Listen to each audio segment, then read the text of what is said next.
Welcome, Doctor. Namaskaram. Namaskaram. So, you've been a doctor all your life, all your adult life. Yes. What aspect of this social cause of education drove you to start working in education?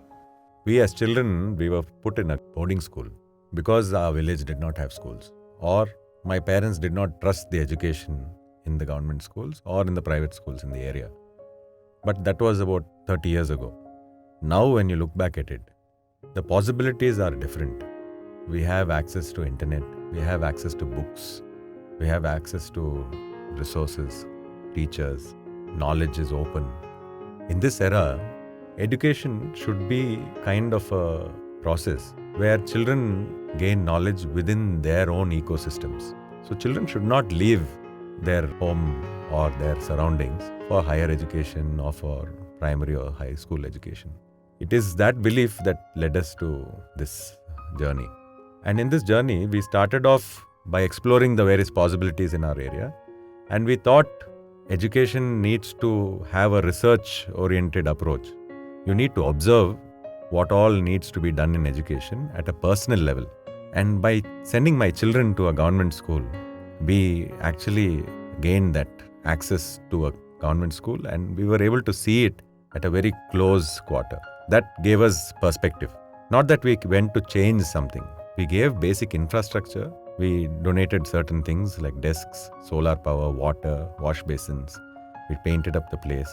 We saw that the children don't run into the main road, gave a small restraining wall, and we made the school look beautiful. Just by doing that, we have improved the outlook towards their own school. So the children's outlook has changed pretty much. But what we need to get into further is from our research finding of these 4 years.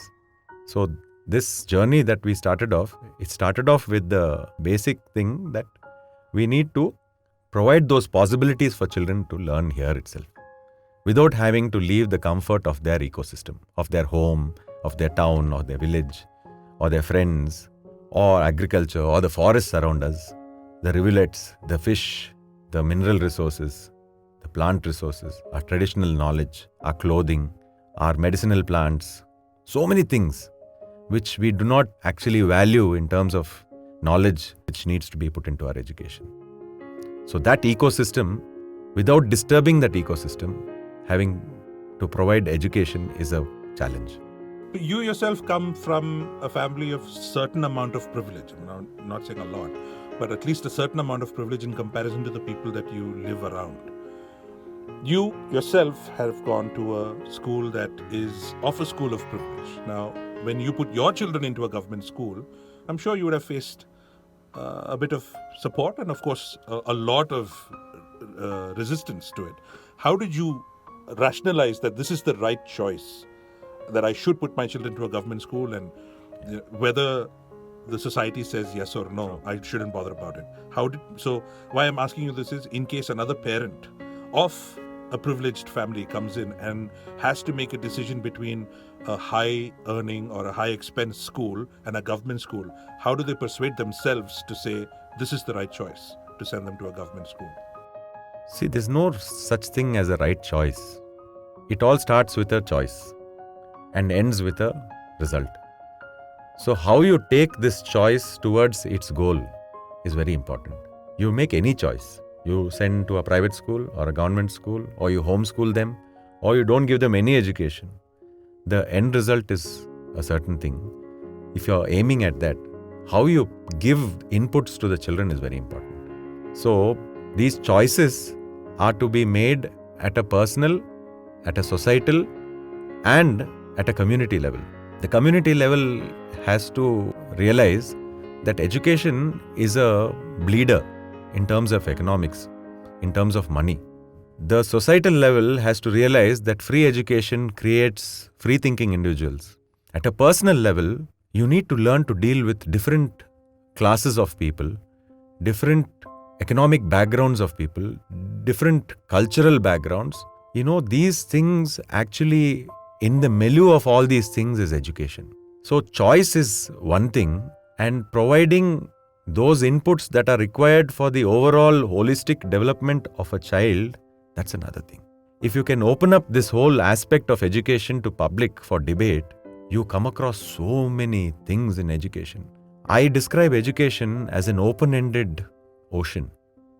It's an open-ended ocean. It is for you to discover what you want in that ocean. Sometimes if you stop aiming at what you want, you might get what you don't want. So you should select from this ocean what you want. And not every child should become an engineer. Not every child should aim at becoming a doctor. Not every child should aim at becoming a nurse or a physiotherapist or something. The possibilities are wide. The possibilities are immense. And we have to recognize that. Society has to recognize that children have to play different roles in the society, and each role is important, and that each role needs a different kind of education.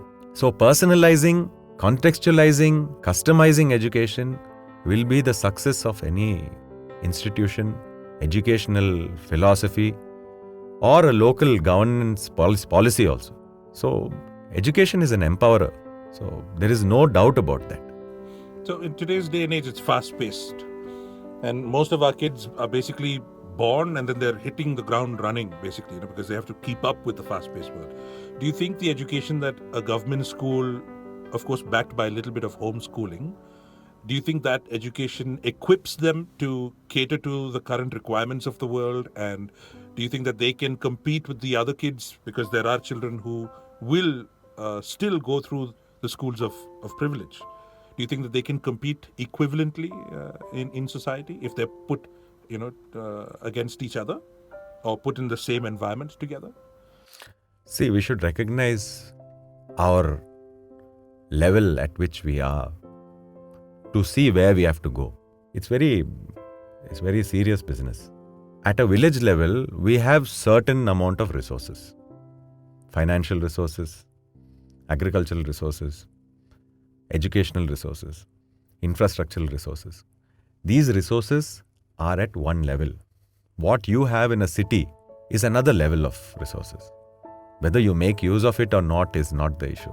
But if you actually look at our expenditure towards education at our level in a village, we are spending far more than what a city guy is spending for his children's education in terms of value of that money. Because hard-earned money is far more, I give more value to that kind of money.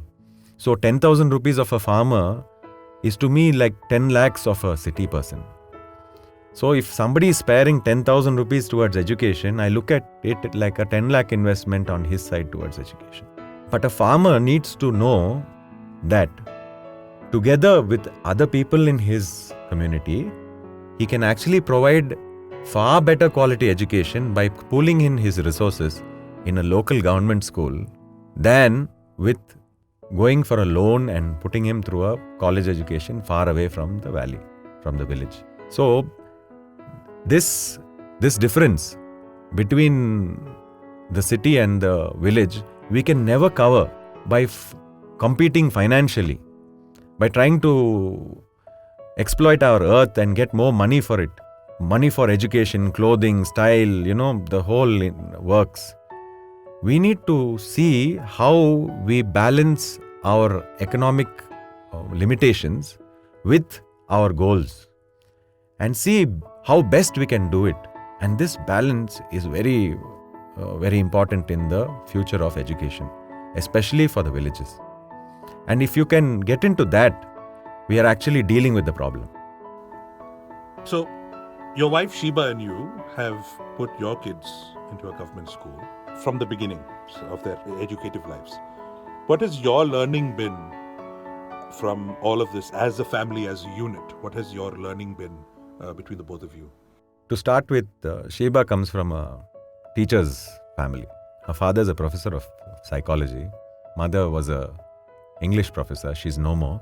She passed away recently. And they have left a legacy to educate children. So her thought process starts from a want, a need, a kind of a desire to provide better education to her children as well as those who are around them. So building on her this desire to express her educative vocation, we actually explored this whole thing. And what we have learned during this time is like a research finding. It's like research findings. One thing we realized is that we need to change the textbook methodology of questionnaire at the end of a lesson. We need to change the way children look at language, the way they pick up language, especially English. We need to use Telugu to teach them English, because if you minus the Telugu from a child's life in Andhra, you're actually creating a robot who has very few instructions in terms of vocabulary in English, and he's behaving within that parameter of that vocabulary. If you improve his vocabulary to what he has in terms of Telugu, his vocabulary becomes diverse, far wider, and far more enriching in the learning process.